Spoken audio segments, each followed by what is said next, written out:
Hello and welcome back to the Co-op News Punch podcast. This is episode 30. My name is Liam and I'm joined once again by my co-op friend here, Samsai. How's it going? It's going well. I'm a little bit tired and hopefully we'll get through all of these topics in a relatively fast pace today. Yeah, it's been a very tiring week, especially with some things that have happened today that we'll get into at the end of this episode. Yep. So, we're going to start off with some sort of gaming news. Humble Bundle wanted to update their bundle pages.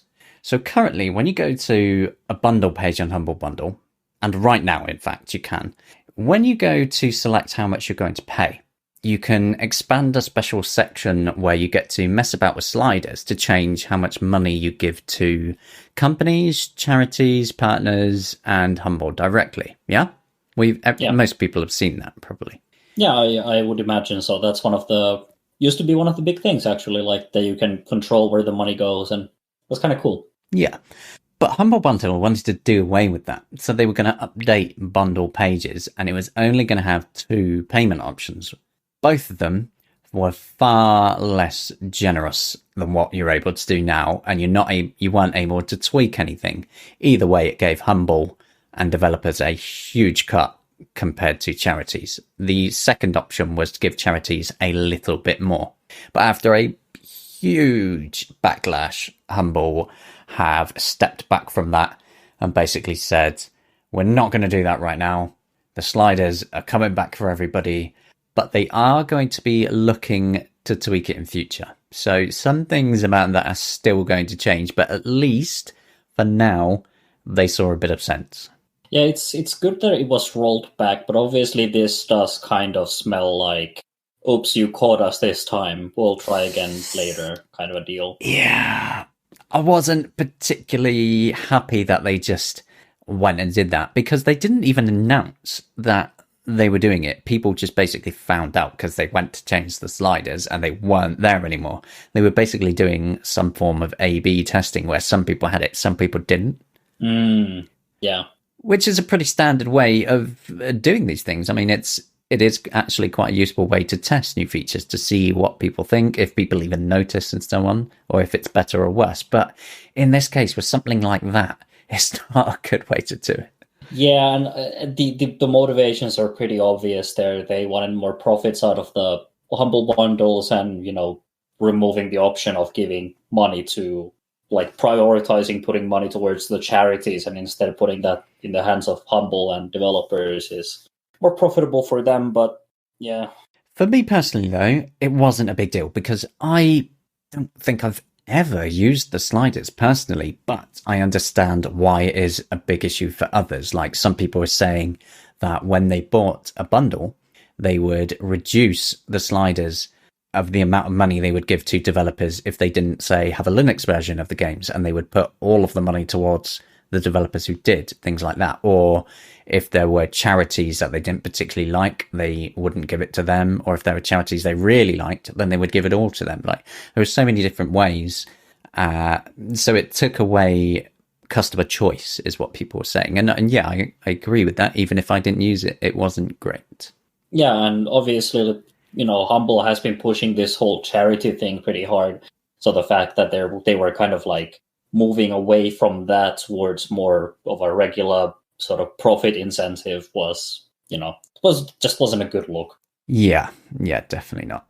But what is a slightly perhaps better look is what's happened over on GitHub recently. Because in a previous episode, we did speak about this, how there was a reverse engineered cross-platform re-implementation of Grand Theft Auto 3 and Vice City. So it was up on GitHub. You could download it and then play these classic games on systems like Linux, Mac, and Windows. But it was all updated, so it had lots of new features. But GitHub ended up nuking it because of a DMCA strike against it from 2K. But now, one person who had a fork of this code on GitHub fired back. And so GitHub has basically been forced to put their fork back online. Yeah, I mean, the nice thing here is that this would be the second, one of these big cases where GitHub does side with the developers against the DMCA IP hawks. And I mean, it's a good thing that this thing is online. I think they said something about this, like not constituting just a straight decompilation. I think there is some. I heard that some of the stuff was based on some decompiled source, but I don't know how much of that stuff still exists in the version that they are providing. But I mean, in either case, the reverse engineered engine, it doesn't harm the developers of GTA 3 or Vice City at all. It's only a good thing that this is out there because it, helps keep the game alive. And yeah, I really don't understand why some of these companies are so willing to go after these projects when they are clearly not in any way, shape, or form a threat to the actual company profits. Yeah, it really bugs me. It really does bug me that companies go and do this. And I understand from a certain point of view, these huge companies want to protect their intellectual property. Yeah.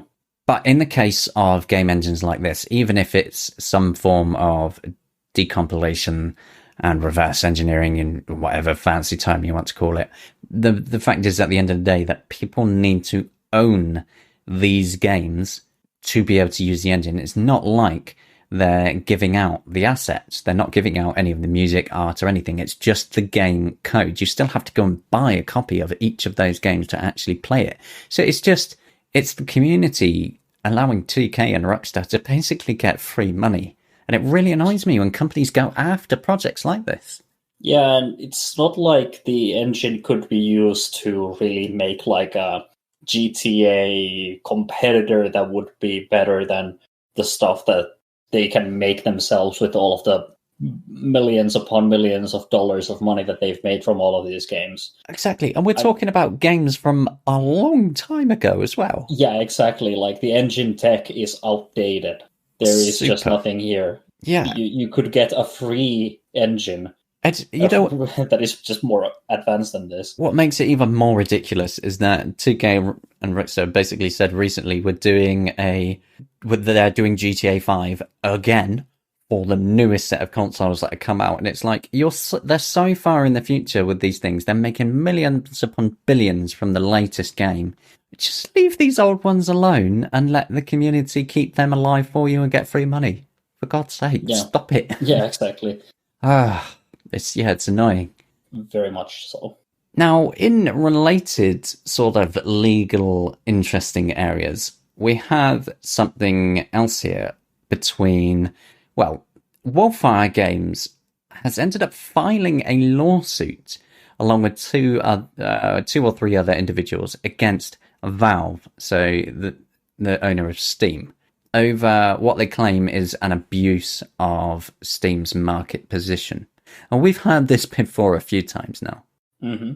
The problem is we don't really truly know what's going on here. We don't know exactly what their motives are.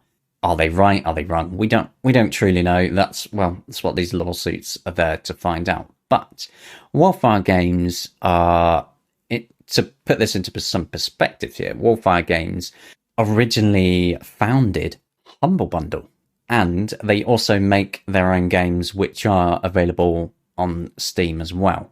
So it's not like they don't know how all these things work behind the scenes. Yeah, and wasn't this Wolfire case basically it relates to them being told that they couldn't price the game differently on different stores? I mean, we have covered the case of like the Steam keys before. There is something in the contracts where you cannot offer Steam keys on a separate store for a lower price, unless you're about to give like a similar discount to Steam users. Which is, I mean, I guess that's fair-ish. But I think the case here was that there weren't even any Steam keys involved. Obviously, the problem is that this stuff is basically hearsay. Yeah. We don't know if this has happened. Nobody has been able to track down this kind of a clause in any of the currently available contracts or anything. I think this was like something that someone from Valve said to them in some sort of a private communication. Yeah, so this is the second lawsuit that we've seen against Valve recently that is going on about the most favored nations clause, which is, as you explained, they want prices on Steam to be, about the same, to be competitive, to not give Steam customers a worse deal. But I've looked through the Steam developer agreements myself, and the only places that you can really see it is where it's specifically talking about Steam keys. But since we're seeing repeated lawsuits claiming that it affects actual traditional sales, it's quite confusing because we don't really truly know what the real story is here. But Wolfire Games have said that they wanted to sell the game directly, so from their own website, but Valve, and it was going to be at a cheaper price, but Valve apparently said to the effect of, well, if you do that, you're not selling it on Steam. Yeah, which and is, I think that's one of the key sort of like cornerstones of the lawsuit in this case. Yeah, it's a tricky one because we're going to have to wait and see what happens as a result of this. Yeah, I mean, like from what we're seeing, obviously, it doesn't seem like the case is too strong, because if it's based on like just a private communication, that's basically hearsay, and it's going to be incredibly difficult to prove any of this. But I mean, I think one thing that we can absolutely agree with is that Steam does have an incredible amount of power over the PC gaming market. And I think if you are going to like start denying this, and one thing that I really don't like is that some people seem to be just constantly framing this as, oh, this must be like a sponsored attack by Epic Games Store or something like that. And it just seems so intellectually dishonest to just completely like sweep all of these things under the rug and just claim that it's always like an attack by Epic.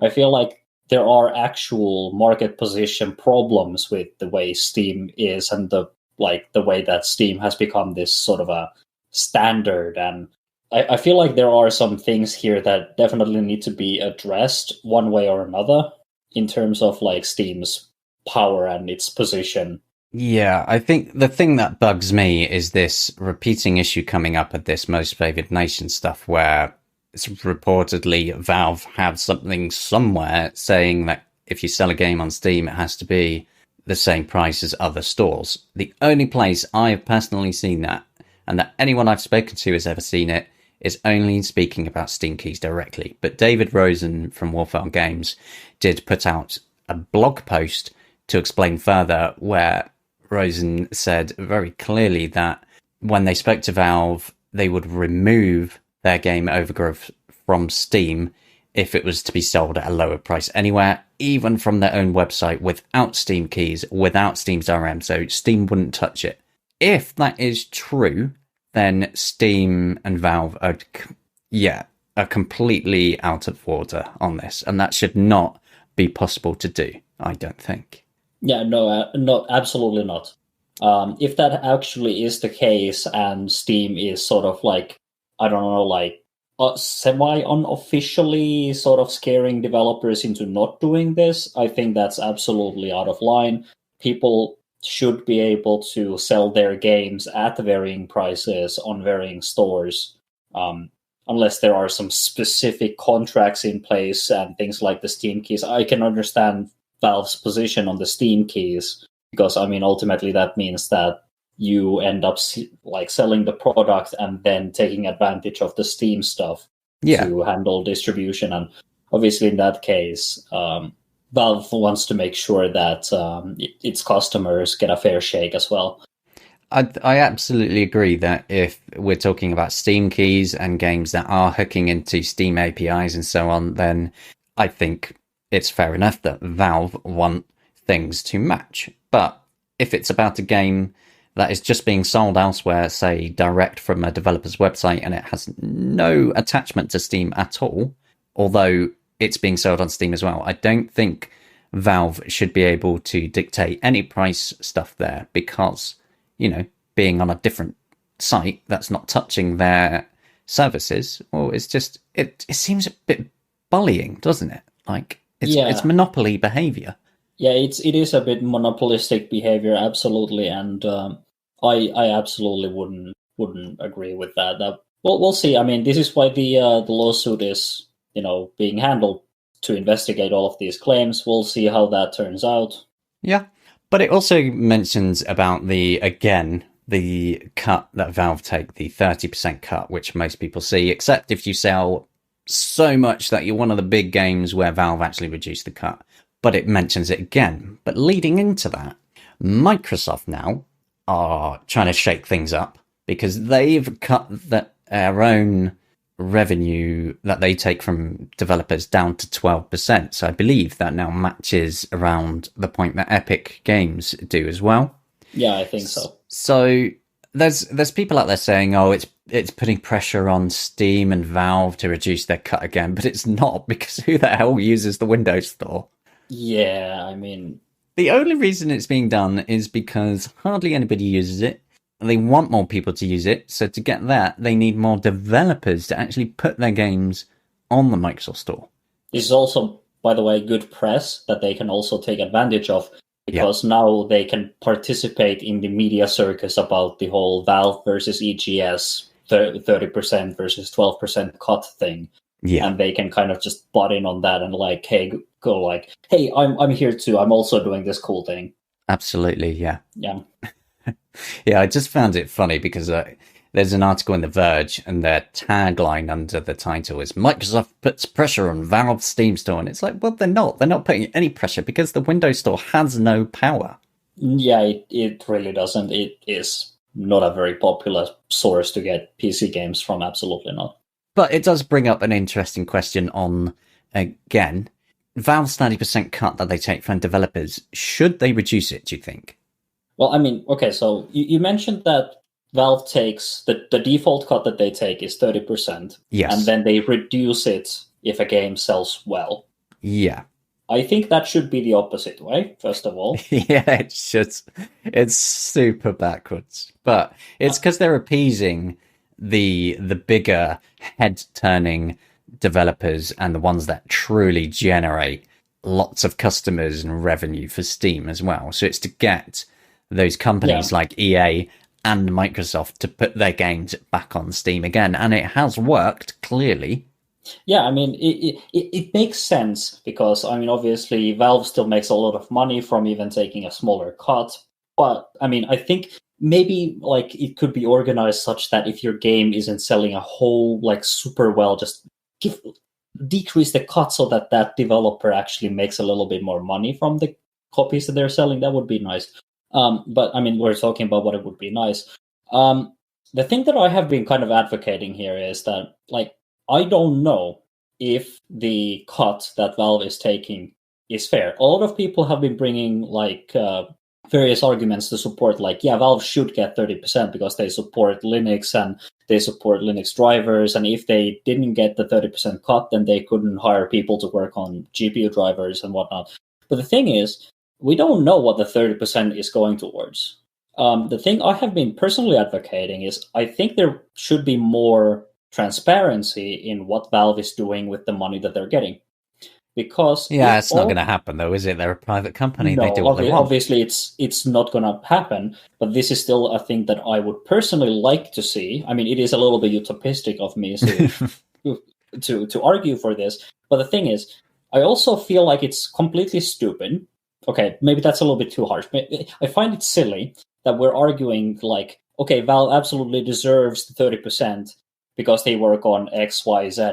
But the thing is, we don't know how much of that 30% cut is going towards X, Y, Z, and how much of it is just going into a dragon's hoard. And I don't care about business people that are just hoarding money. Into a what? A dragon's hoard? Yes. Well, that's a new saying to me. Wow, okay. Well, I mean, you know how, like, the stories about the dragons that just hoard treasures into a cave and then, they just sit on it, basically. Oh, wait, I know this one. I saw it in The Hobbit. Yes, exactly. So that's the kind of behavior that I don't like. I don't like when business people just create these stacks of money and then they just sit on top of them and don't spend it on anything. So before we could argue if Valve deserves their 30% cut on all games, except the ones that sell really well, I think we should first establish what is Valve doing with the money. Yeah, that's a fair point. We have no idea in reality. We don't know how much anything that they do costs to actually run. And let's face it, their store actually does a huge amount more than just being a store. Steam is a lot of things. I think 30% though, considering how you speak to people that have left Valve, and they all basically say the same thing, that it prints money. So they could probably reduce it by 5% easily without feeling it at all. Yeah, and also there is a thing to consider as well, which is that when you go up to like scale, when you're doing things at like large scale, it usually means that you are also making a lot of money per customer. Yeah. So even though EGS might not be as big, and thus no doubt Steam has a lot more in terms of like traffic, which they will have to pay for, and storage and whatever else they need to, buy servers and equipment and engineers and whatnot for. I still bet that Valve could reduce their cut by a fair share, probably even match things like EGS and still keep making a tidy profit. Probably, yeah, because just how big they are. Yeah, simply because of how big they are. Yeah. I don't think that their overheads are so big that if they matched EGS, they would just go bankrupt immediately. Yeah. But I think realistically, if they just across the board took it down by 5%, I think that the chat around it would dramatically change. Because 5% can be, even for a small team, a huge amount of money. Yeah, what I would like is do it sort of progressively, so that maybe even do it like a kind of a pyramid style. So in the sense that if you're not selling many copies, you pay just a small percentage. Mm-hmm. Then it increases gradually as you sell more copies, and then it peaks somewhere. And then when you start, selling massive amounts of, copies, then maybe it reduces again or something. Yeah, that's actually quite an interesting way to do it. Yeah, I like that actually. Yeah. Huh. Well, on to your favourite subject. We're going to talk about Google Stadia. Ooh. Yeah, the game streaming service Stadia. It is apparently alive and well. As said by Google. Yes, Google have said their Google service. Google has investigated their own service and found it alive and well. Oh, that's brilliant. I like that. But this wasn't just anybody. It wasn't some big developer. This was one of their marketing sort of people has said it's alive and well. So it's not even it's just, it reminds me of some stuff from Monty Python where so they've lost some developers recently, like they've lost some notable names, and it's like, it's a flesh wound. Yeah, this was a flesh wound. Yeah.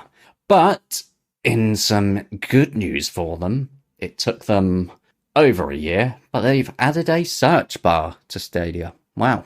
Yeah. Wow. Google adds a search bar to their product. Yeah. Wow. Oh dear. They're becoming a bit of a joke, let's be honest.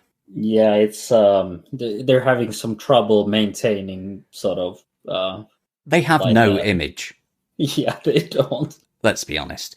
Even though I'll be honest, the service Stadia for me does work well, but that's because I have good internet and I use it across wired internet. But I've tried it on wireless as well, and it worked well enough. The problem is just the marketing for Stadia is just crap. It's always been crap, and it continues being crap.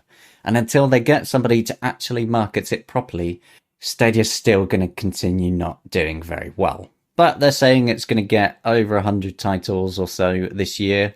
So maybe it will just continue to hover above that Google graveyard for the next couple of years.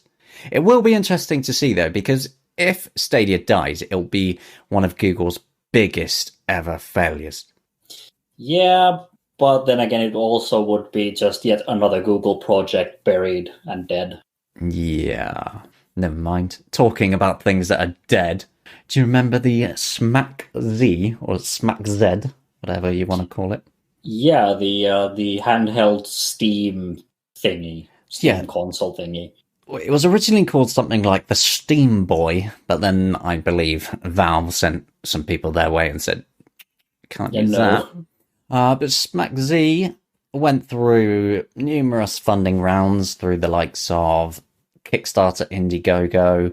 They did pre-orders for years on their website, and one of the top sort of level unit was like just shy of £1,000. And people were pre-ordering these things. They also had investors helping them out with money and so on. But now it's basically dead. That's it. Game over, Yeah, man. yeah. There's been a little bit of debate about whether or not it was just a scam. I think some people have argued that it wasn't really a scam, but rather just horrendously mismanaged, because I think they did send out some like prototype demo units or something. So technically, some hardware was made at some point and it went to some people. They did a few events where they actually had some actual real machines, and some people that tested it seemed like it was actually sort of okay. Once you get past all the conspiracy theorists saying it was a scam all along, we'll never truly know. But the units they had at conventions seemed like they were working okay. Yeah. The problem is now, though, they're basically saying that they're about to go bankrupt.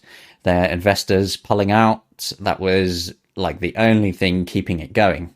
And it's such a massive shame, because could you imagine if there was an actual proper handheld, like something around the sort of Nintendo Switch type of size, that was made by a company that has a proven track record. So not only are they not going to disappear, but they could also do it at a level where the price would make sense, where they'd be able to make enough of them to have it at a price that isn't extortion, and you could have Linux on it.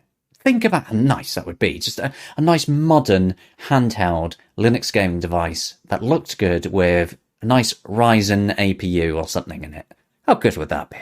Yeah, it would be pretty good. I mean, there is the that one handheld GPD, I think was the thing, GPD Win or whatever. Yeah, But I GPT mean, have done a couple of different ones, but they always focus hard on Windows. Even though you can get Linux running on them, it's a bit different if you're able to buy one with Linux pre-installed. That's what I'd really like to have.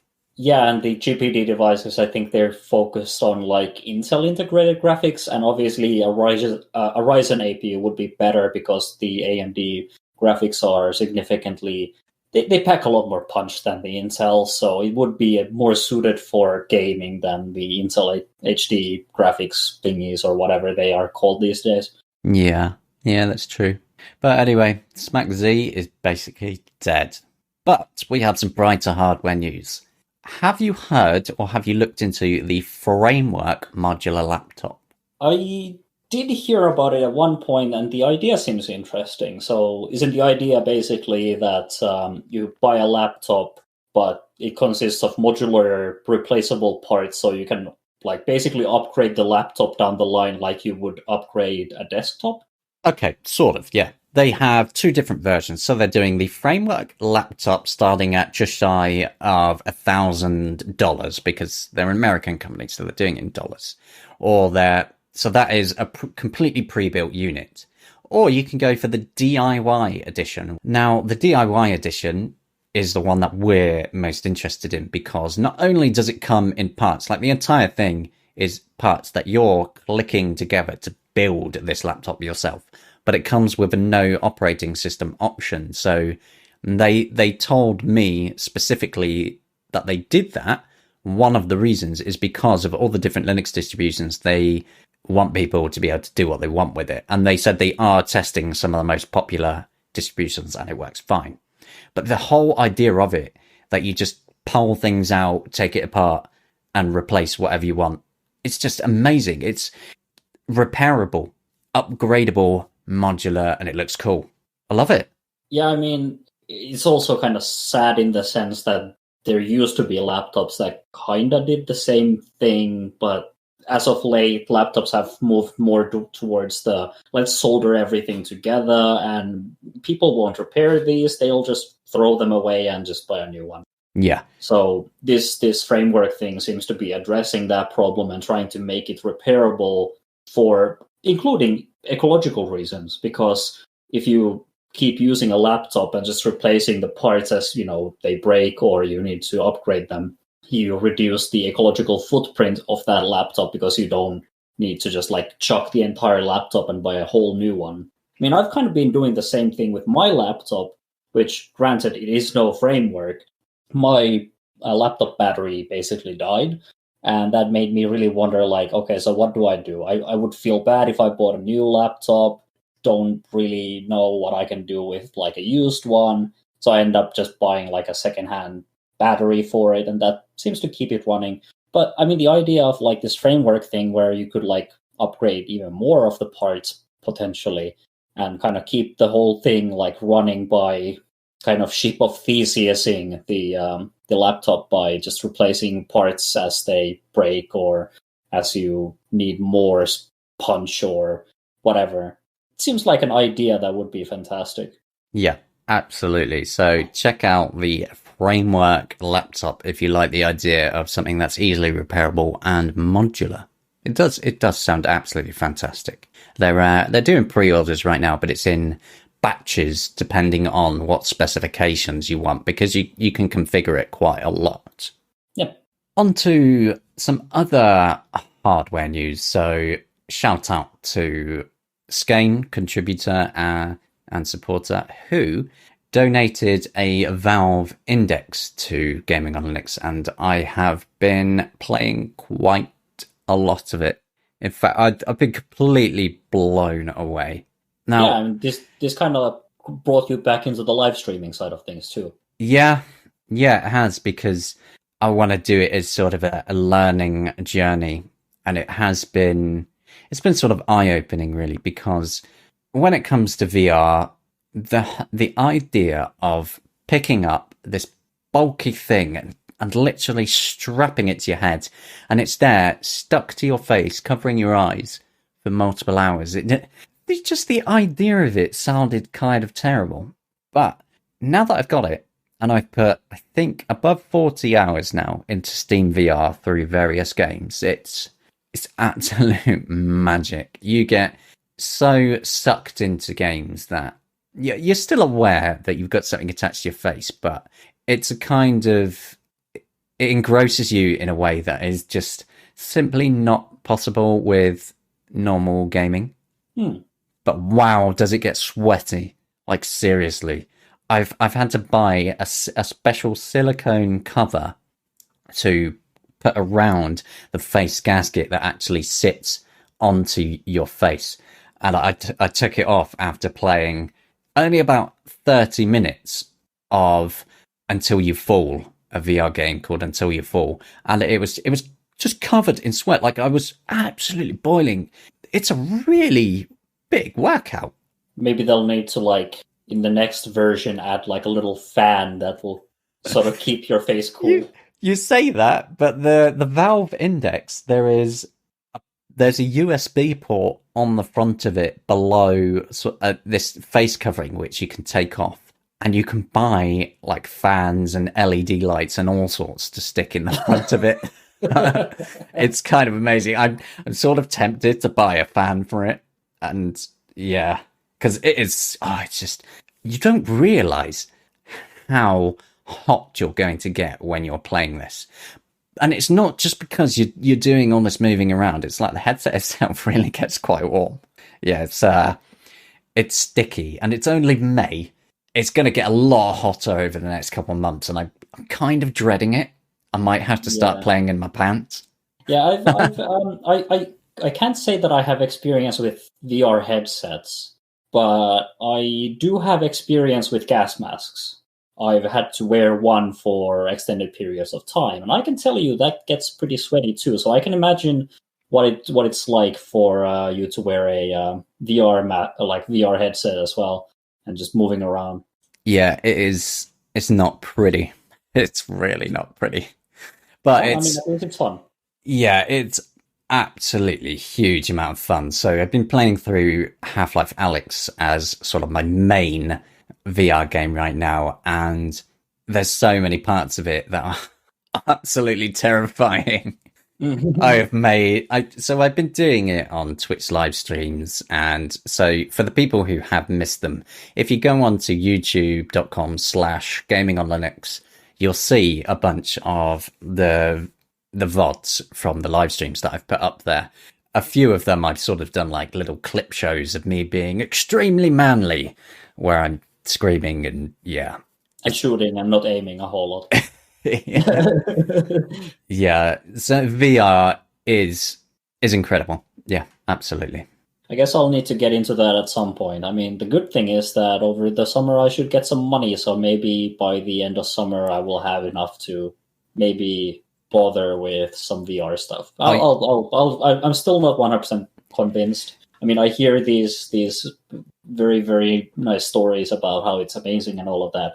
But I mean, I also need to be a little bit more realistic with what I spend my money on. So we'll see how I. You'll probably have a better experience with me though, because you've got an AMD GPU, haven't you? Yeah, I mean, I do, but it is also like a couple generations old at this point. Okay. Well, are we ready for some quickfire news? Yeah, let's do it. Okay, so number 1. Portal Stories Mel, which is an absolutely fantastic standalone game, added Vulkan support recently, and it's using the DXVK project. So they've basically added a way for you to opt into it, and it replaces Valve's original 2GL layout with DXVK, and it gives you, well, hopefully better performance. So it's really good. I think this is like now in the main version, so this isn't this isn't opt-in anymore. I think this is just a... Oh, yeah, you're right. Yes, it is in the stable release. You don't need to opt into it, but to actually get the Vulkan support, you still need to add a command to launch it with Vulkan. Yeah. Okay, number 2, Sonic 3 Air has a huge new release out, and this is the first release to properly say that they're supporting Linux with it. Now, this is an interesting one because it's not a fan game, it's a remaster of Sonic 3 and Knuckles. It's not open source either. It's a freeware engine for use with a copy of Sonic 3 and Knuckles you already own. But it enhances that game with lots of big extras. And yeah, now it's officially supported on Linux as well. So if you love your Sonic games, check out Sonic 3 Air, which stands for Angel Island Revisited. Mm-hmm. More Sonic. Yes, more Sonic. Number 3, Sonic Robo Blast 2 was released recently, which is, now this is an actual fan game. This is not a remaster. This one's really cool though, because Sonic Robo Blast 2 is built on top of the Doom Legacy game engine. It's a Doom Sonic game. Yeah, I mean, so it's wonderful things that you can do with Doom. Yeah, people really do amazing things with all the different Doom engines out there, but this one has to be one of the most fantastic because it's not Doom, it's Sonic. They put Sonic into the Doom engine. It's in 3D. Yeah, it's absolutely fantastic. Do check it out. It's free, of course, because it's a Sonic game, and Sonic fan games and such can't be sold. In fact, Sega recently said they're okay with Sonic fan games as long as people aren't making money out of it. So that was really cool. Yeah, that is pretty cool. Number 4 of our quickfire news is the first-person strategy shooter Unvanquished. After multiple years, has finally released another version. So the 0.25 beta is out now, which came with a huge engine bump of, if I get this pronunciation right, is it the Daemon engine? Daemon? I'd say it's like Demon or something. Yeah, it's something like that.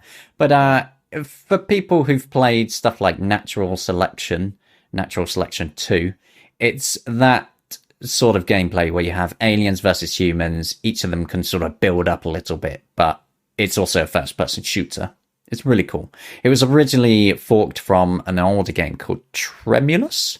If I got this, how to say that right? I mean, that's how I would pronounce it. Yes. Yeah. So yeah, Unvanquished. It's free. It's open source. Go check it out. Number 5 of the quickfire news. And this one is a bit of a personal favourite. Sunless Skies Sovereign Edition is out now. It's a free upgrade for everybody who owns Sunless Skies across GOG, Humble Store, Steam, wherever you bought it. It adds a bunch of new content, overhauls, a bunch of other things, and it's space trains, gothic horror, and so on. It's amazing. You've played this, haven't you? Yeah, I streamed it not that long ago. I had some trouble with it where it was sort of crashing, but I'm not sure if that was some problem with my system because I haven't played it in a moment. But It was fun, what little I played it. Well, Sunless Skies is for you if you like gothic horror, trains that travel through space, and some excellent storytelling. And the Sovereign Edition is out now. This next one, though, it's not really quickfire news, but we wanted to just slot this in because it's part of the reason that we're a bit tired, is because we've been dealing with the fallout of Freenode basically imploding. Yeah, so there's been this whole thing where a bunch of Freenode volunteers and staff kind of just have left, like resigned. They're basically saying that Freenode is being like it's a target of like a hostile takeover by like the company that sort of bought it. For those who aren't familiar, Freenode is an extremely popular network for IRC. Yeah, and we've operated the Gaming on Linux IRC channel for quite a while. Yeah, our IRC channel was on Freenode. It was sat there happily for, it must be coming up to 9 or 10 years now itself, actually, come to think of it. But yeah, so it's a tough situation, really, because we've been there for so long and so many others. Like, there's loads of open source communities out there now that are very quickly moving away from Freenode because of this. Yeah, there is definitely like a lot of movement, and we've kind of been like thinking if we we heard some rumors and things about like some messages here and there about this. I haven't really been taking this too seriously until like today. You linked me a bunch of like little tweets and whatnot about the basically the sort of big bad guy here, Andrew Lee. Who is kind of being blamed for the hostile takeover stuff. He's a bit of a weird guy. The founder of like Private Internet Access, Shells, Crown Prince of Korea. Yeah, so Andrew Lee, who now basically owns Freenode and is causing this mass exodus of people away from it, founded Private Internet Access, the VPN company, Shells, which is, we were going to talk it in a bit more detail, but we decided, nah. Shells is like a cloud-based operating system, so you could have like Ubuntu or something in a browser tab. Yeah. And Andrew Lee found out some time ago that they were related to some of the higher-ups in Korea, and so they're actually now the Crown Prince of Korea as well as being an entrepreneur and a millionaire and so on. And yeah, the situation is really weird, but if you are on IRC and you use Freenode, you should probably take a look at an alternative. Yeah, I mean, there is Libera.Chat was one of the things that we are moving towards. So yeah, Libera.Chat. Check it out if you are looking for a new IRC server. So, Samsai. Yes. What have you been playing recently? So, not that long ago, there was the update to the Wolfenstein Blade of Agony, also known previously as Wolfendoom, I believe.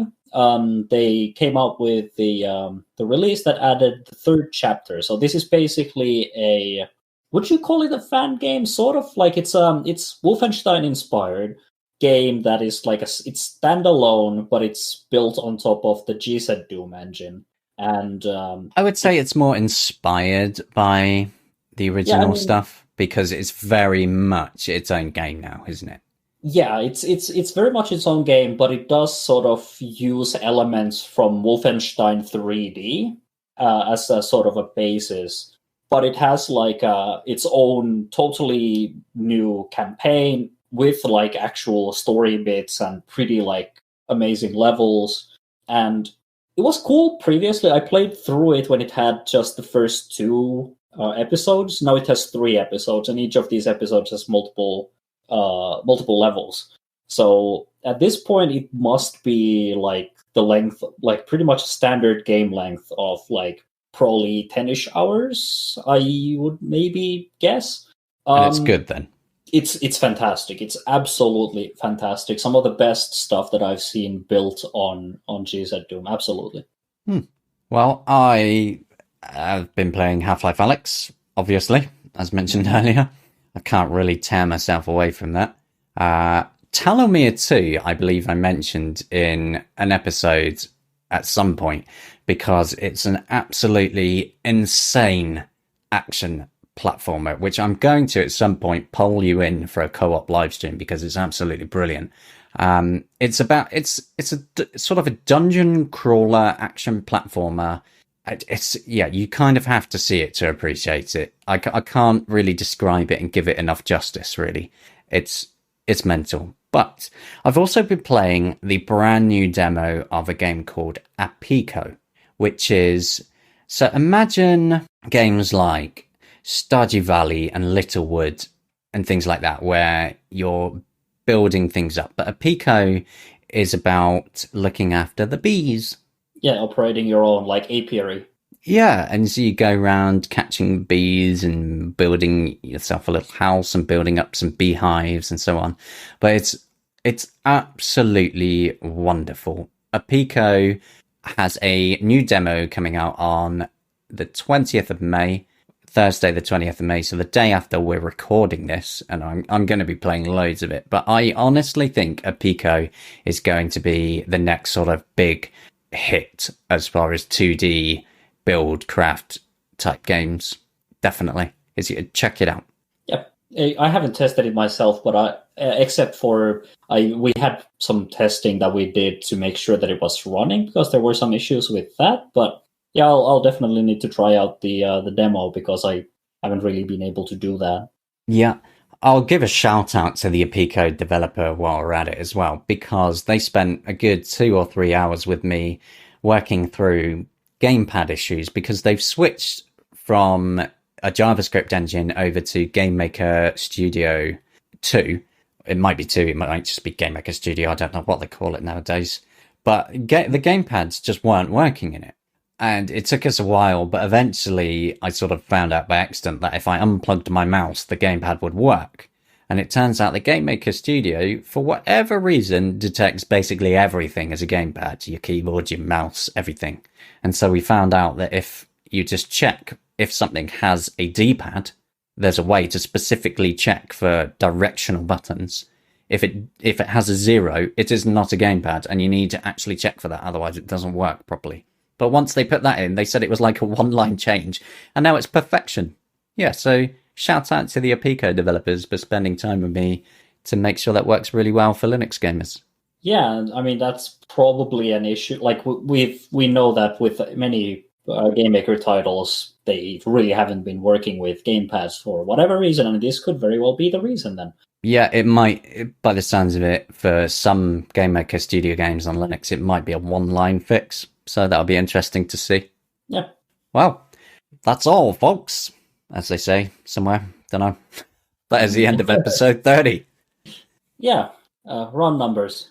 Yeah, happy days. Well, thank you for listening and for joining us for another fun-filled episode. And we will hopefully see you in around about another month for episode 31. Yep. So thank you for joining us.